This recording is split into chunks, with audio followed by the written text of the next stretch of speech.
Hi friends, welcome to Sukindia channel. இன்றைக்கி என்ன recipe பார்க்க போகிறோன்னா chow கூட்டு. அது எப்படி பண்ணலாம் ஈஸியான மெத்தடில். வாங்க வீடியோக்கு போகலாம். இந்த வீடியோ பிடிச்சிருந்தா லைக் பண்ணுங்கள், சப்ஸ்கிரைப் பண்ணுங்கள், பெல் ஐக்கானை ப்ரெஸ் பண்ணுங்கள். நான் ஒரு குக்கரில் பாசிப்பருப்பை நல்லா வாஷ் பண்ணி எடுத்து வச்சுருக்கேன்.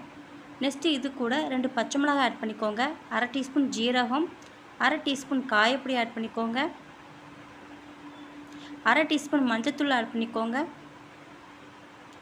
2 தக்காளி ஆட் பண்ணிக்கோங்க,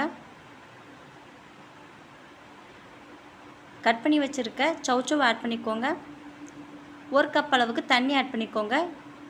இப்போ மூடி போட்டு வேக வச்சு எடுத்துக்கலாம். கடாய் எடுத்துக்கோங்க, 2 டேபிள் ஸ்பூன் ஆயில் ஊற்றிக்கோங்க, 1 டீஸ்பூன் கடுகு ஆட் பண்ணிக்கோங்க, 1/2 டீஸ்பூன் உளுந்தம்பருப்பு ஆட் பண்ணிக்கோங்க. நல்லா பொரிஞ்சு வரட்டும். இது கூட 2 வத்தல் ஆட் பண்ணிக்கோங்க. கட் பண்ணி வச்சுருக்க வெங்காயம் ஆட் பண்ணிக்கோங்க. ஒரு ஃபுல் சைஸ் வெங்காயம். கொஞ்சமாக கறி லீஃப் ஆட் பண்ணிக்கோங்க.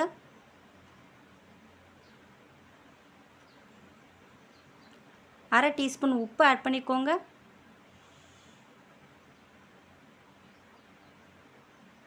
இப்போ நல்லா வதக்கி விடுங்க. நல்லா வதங்கி வரட்டும்.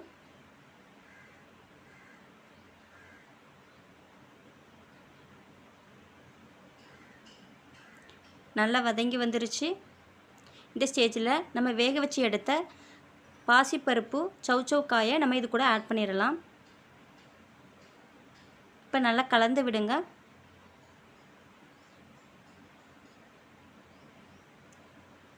இது கூட துருவி வச்ச தேங்காவை ஆட் பண்ணிடலாம். நல்லா கலந்து விடுங்க. இந்த ஸ்டேஜில் நம்ம கொதிக்க விட்டு வேக வச்சு எடுத்துக்கலாம். இந்த தண்ணிலாம் நல்லா சுண்டி வரணும். நல்லா கொதித்து வெந்து வந்துருச்சு. இது கூட கொத்தமல்லி இலையை ஆட் பண்ணிக்கோங்க.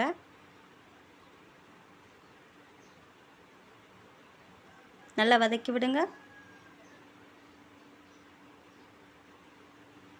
இந்த ஸ்டேஜில் நம்ம ஸ்டவ் ஆஃப் பண்ணி வேறு பிளேட்டுக்கு நம்ம ட்ரான்ஸ்ஃபர் பண்ணி எடுத்துக்கலாம்.